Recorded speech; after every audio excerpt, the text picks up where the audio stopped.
me is Avodah Zarah Daf Mandal, Avodah Zarah 54. We're going to dedicate a daf for Shmir for the Chayalim, Atzal for the Shvim, and Yeshua for Am Yisrael. We're going to start on 53b, 10 lines from the bottom. Daf Yomi said that the bimusos of kings, that means this like the pedestal where they would put the idolatry on, if it was for the kings, it's going to be permitted. So the Gemara says, and the Mishnah had said, because they put it up when the king passes by. So what does that mean? How does that make sense? Because they put it up when the kings pass by, it's permitted. So this is what it means. They put it up when the kings pass by. And the kings don't actually pass by that way. And so therefore, since the kings don't pass by, it never became used. And so it's okay. It's just a pedestal, but it was never actually used. So therefore, the Gemara tells a story. Bimse Pegima. When Ua came from Eretz Yisrael to Bavel, he sat on one of these pedestals that had a nick on it. So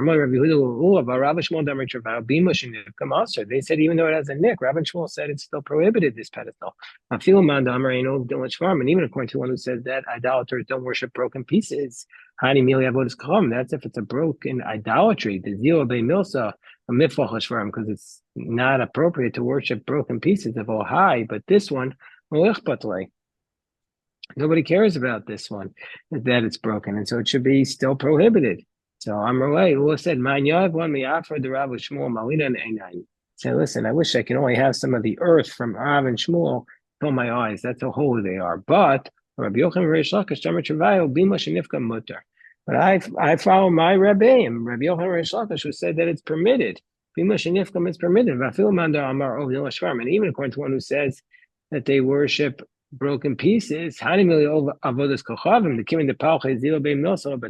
only by idolatry where it's broken, they worship. But they're just going to replace it for that as a blemish, and they won't use it.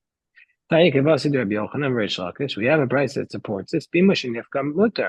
There's a bimus that was nicked, it's permitted. But if it's an altar that was nicked, it's prohibited. Until the majority of the altar is taken apart. What's the difference between a pedestal and an altar? The bimus is one stone, and the altars are many stones. On top of 54a, Amar Chizke Mikra. What's the pasuk? The pasuk is Besumo Ko Avanim.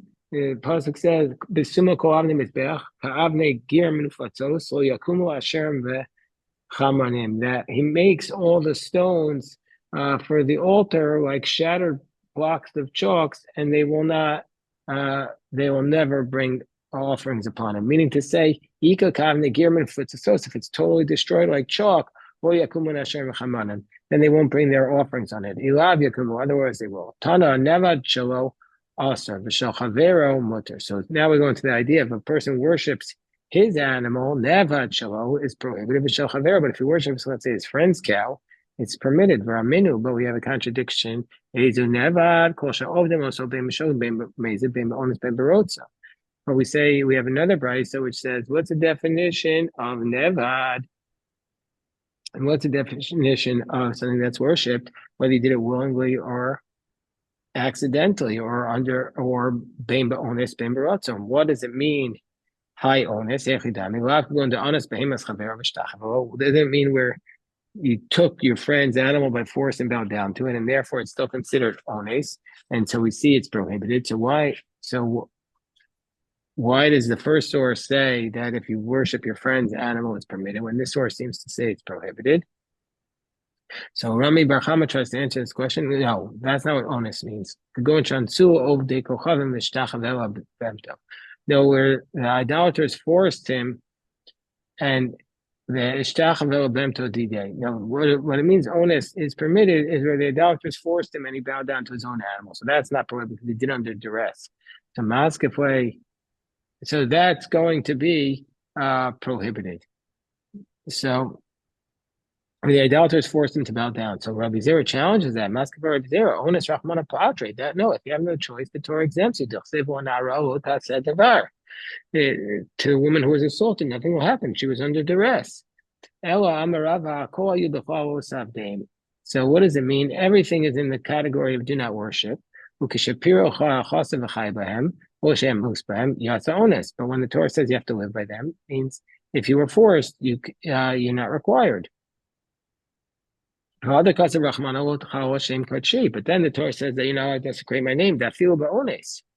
So that even under duress, you're not allowed to desecrate God's name with worship. If it's in public, there's no excuse for duress. But if it's in private, there's an excuse, and you're not required. So and it's not called worship, and you're not required to give up your life. So these pedestals of the idolaters, even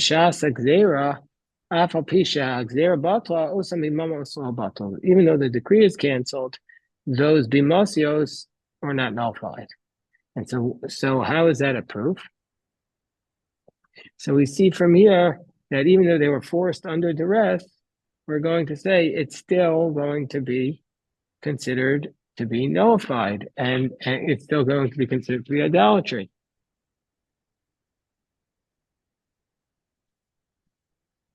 So we see the reason is because it was like you were serving, since it was a time of duress, it's like you were worshiping in public. And we see from here that Avodah Zarah in public is prohibited even by onus. And so therefore, something that was worshipped is going to be prohibited. No, that's not a support field, because why was that prohibited? It's not because they did it under duress. Maybe it was. So Rava says to them, don't give me such I don't need that help is not good enough. Maybe the person that Bryce is referring to is somebody who worshipped willingly. He was a apostate and he worshipped willingly. Certainly that was the case. Chizkiah gives a different way to explain the contradiction between the brises. When it says in the onus, in the first brise is permitted if you worship your friend's animal. In the second brise it says onus is prohibited. And so isn't that where you worship your friend's animal? So he says, yes, nevertheless, they're not contradicting each other. The one that says it's prohibited, Rav Chizkiah is going to say, is when he did the libation for the idolatry between the horns of the animal. And so therefore, since he did an action, it's certainly going to be prohibited. The first one, he just bowed down, and so it's permitted. That's what Chizkiah's distinction is. So Chizkiah says, Amar Kigon Shenisach Avodas Chol Yayin Al Karneha. He did an action. That's if he tries to explain it, he says this is not nevet. He just used it as a pedestal. He just poured on it. He didn't worship the animal. It's just on a pedestal. So and Vishari should be permitted. No, he poured in wine between the horns, where he did an action. So basically, it's worshiping the idol by doing an action upon it. And that's going to be prohibited. Even though we say if you bow down to your friend's animal, you haven't prohibited. Also, that if you did an action, it will be prohibited. So that's a tremendous idea that you can make your friend's thing actually prohibited. Even though it's not yours, you have the ability to make it prohibited. So the Gemara says, Rav Nachman said to Ua, Puku va'amrulei Ua, kvar tergama Rav Huna l'shmaitech b'Bavel. Go out and explain to Ua that Rav Huna already explained your teaching like this in Bavel. If the animal, if your friend's animal was squatting down before the idolatry, once he slaughtered one of the simanim, one of the pipes, the trachea, the esophagus, it becomes prohibited. How do you know it's prohibited? If you want to say it's prohibited from the Kohanim, what are we talking about when we say the Kohanim? Because the Malchei Yisrael forced them to become priests for idolatry, and then it says they're no longer allowed to worship for me and be servants in the temple. But the Kohanim are different. The Kohanim were penalized because they had a choice. They were human beings. Even though they were forced, they were of sound mind. No, we're going to learn out maybe from the stones that the Hashmonayim didn't use again, even though they were hektish, and the idolaters couldn't prohibit them. Nevertheless, since they done an action, the rabbis prohibited them. So maybe that's the source for it. So the Gemara says, the Dilma could Rav Papa. No, maybe that's like Rav Papa, that they found the pasuk and Darshan did that it became churim, and so therefore the idolaters acquired it, and so they were able to prohibit it. Ela mikelim. So it must be from the utensils of the Beis Hamikdash that were that Achaz, the king of Judah, had prohibited. Meaning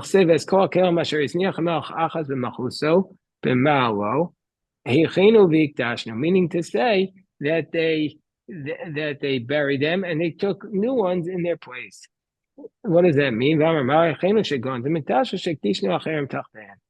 So they buried them and took others in their place. But how can it be? But we have a concept: the person cannot prohibit something that doesn't belong to him. How can he prohibit it? Since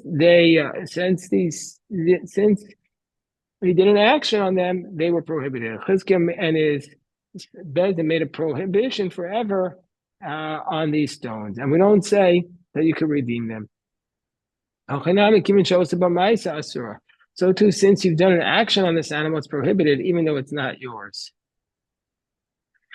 That's the concept. Even though a person can't prohibit something that doesn't belong to him, nevertheless, if you do an action, the item becomes prohibited.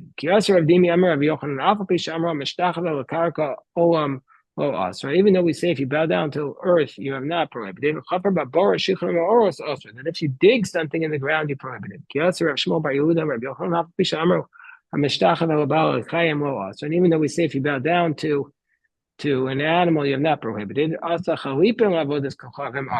you exchange it with an idolatrous animal, it's prohibited. One says the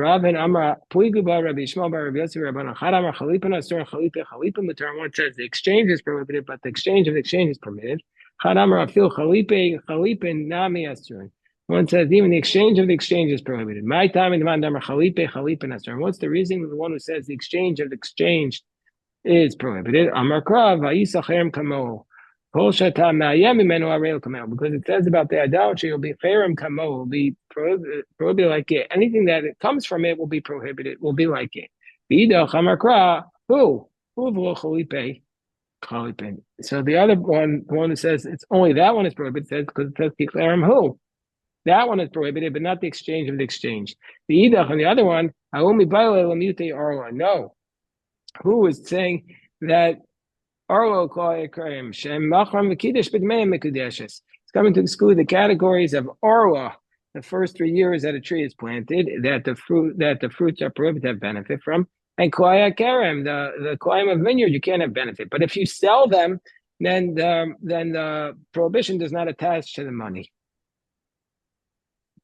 And so therefore, if you go and betroth a woman with it, it will be betrothed. V'idach Arla v'Klaya Kerem, but the position that says doesn't say Darshan who says that Arlen Klai Krem don't need a pasuk because where do we have the case that the money the prohibition attaches to the money? The pasuk tells us this by idolatry and the sabbatical year, and so that's the concept. Since it says it only by 2 verses, we have Shnei Ksuvin Abban Ke'echad. Whenever you have 2 verses that teach us something, it's limited only to those 2 verses. Because otherwise, if it was general rule, we would only need 1 verse. So, in fact, there are 2 verses. It's only those 2 cases. Anytime you have 2 verses teach us this idea, we don't learn from it. Where do we know that idolatry, the money attaches to it? Who? And Shavias, how do we know it? It is Jubilee year, it should be sanctified. Just like sanctified hektish, the money attaches to the sanctity. When you sell it, then the money becomes hektish. V'oser, and it's prohibited. Also, sabbatical year attaches to its money and it becomes prohibited. But by hektish, the money attaches to the sanctity, and the hektish becomes not itself becomes not sanctified. Maybe that goes on by Shemitah year as well. We might think that applies to Shemitah. The Shemitah retains its holiness. So if you take an apple and you sell it, then actually the Gemara is going to tell us. Let's say you took the grain of the sabbatical year and you purchased butter, you purchased meat. So now the meat is just like the sabbatical year, and they have the laws of biur. When the sabbatical year fruit needs to be burned, so too does this meat. But let's say you took that meat and you bought fish. Yeah, it's a babasar, not so dagim.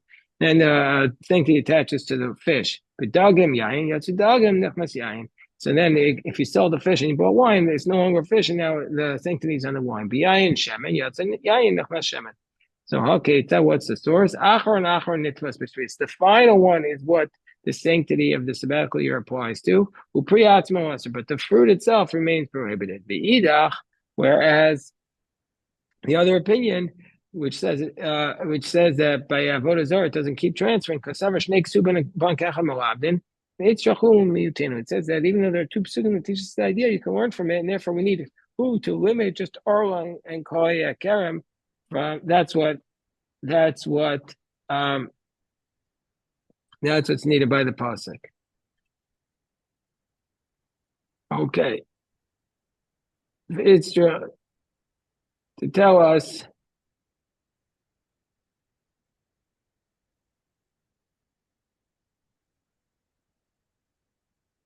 that who is coming to school Koya Kerem. Okay. Now you have the next Mishnah. Shalah says the Canaan Beromi. So the elders in Rome, the Roman philosophers asked the elders of the Talmud, if God doesn't desire idolatry, why didn't he nullify it?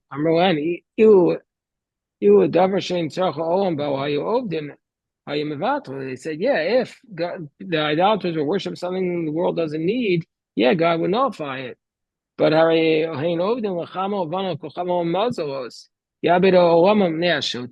yeah, but God they're worshiping the moon, the sun, and the stars. They're going to destroy the whole world. Is God going to destroy the whole world on account of a few fools? So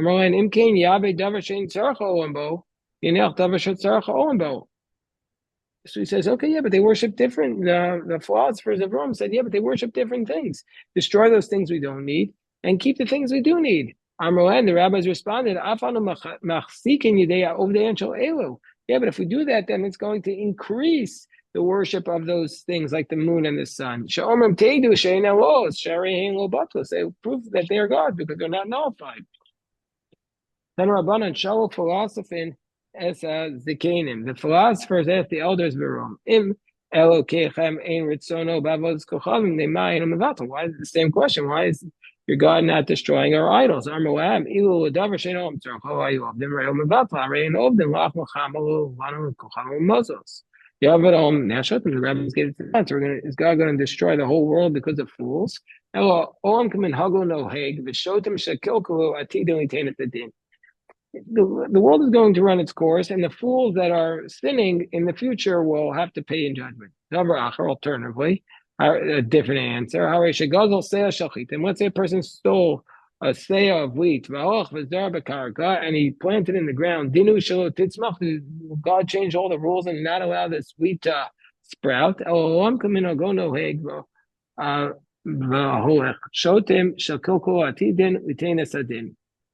The world will continue to operate, and the people who sin will in the future pay for it. If a person is adulterous, should she not become pregnant as a result? The fools will pay for it in the future. That Reish Lakish said that God said it's not enough that the wicked make my coin, i.e., my mark, hefker, meaning to say, what's the mark of God? That's a human being. But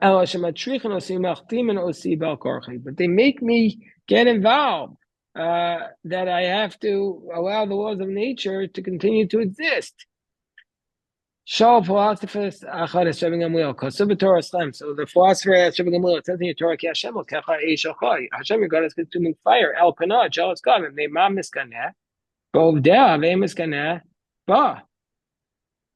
so how come God is upset at those who worship the idolatry, but he's not upset at the idolatry itself? It says, what's it like? You have the king in flesh and blood. There's one son. And that son was raising a dog. Shame al Shem Aviv. He calls the dog by his father's name. Omer B'chaye Kelev.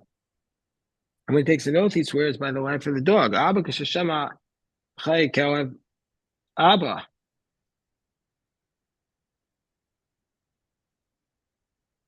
And he calls the name by the dog by the name of his father. Kashema Melech. When the king hears this, Almiu Koes, is he going to be upset at Benu Koes or Al Koes? Is he going to be upset at the son or the dog? He's only going to be upset at the son. So then the Roman said, "You're calling our idol a dog." It works. Our gods do work, they claim.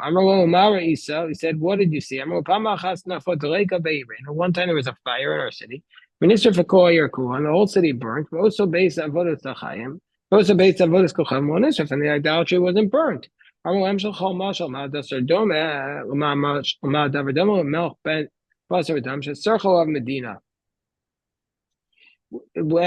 When there was a king who a nation upset him, is he going to fight with the living or with the dead?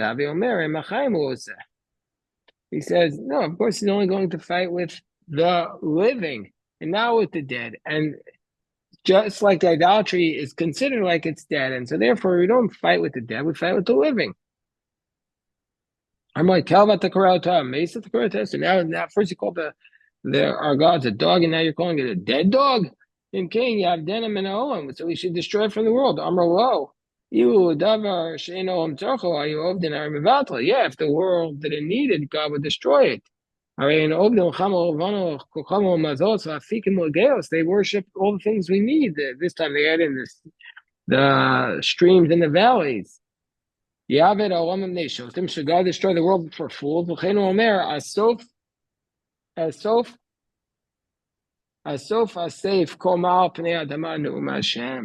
mean, God will gather up all those who,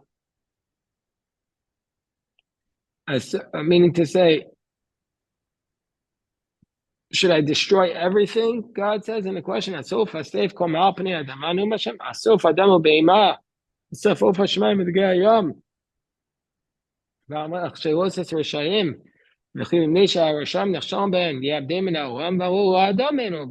because of these wicked people, should I destroy the world? They're worshiping man. Should I get rid of all the man? So I'm not going to destroy the world because of a few fools. The Musar Askell for us is, if we don't like a situation, don't destroy the whole situation because there's one aspect of it we don't like. Okay, this is a shkoyach to everybody. Everybody have a great day. Yes, shkoyach.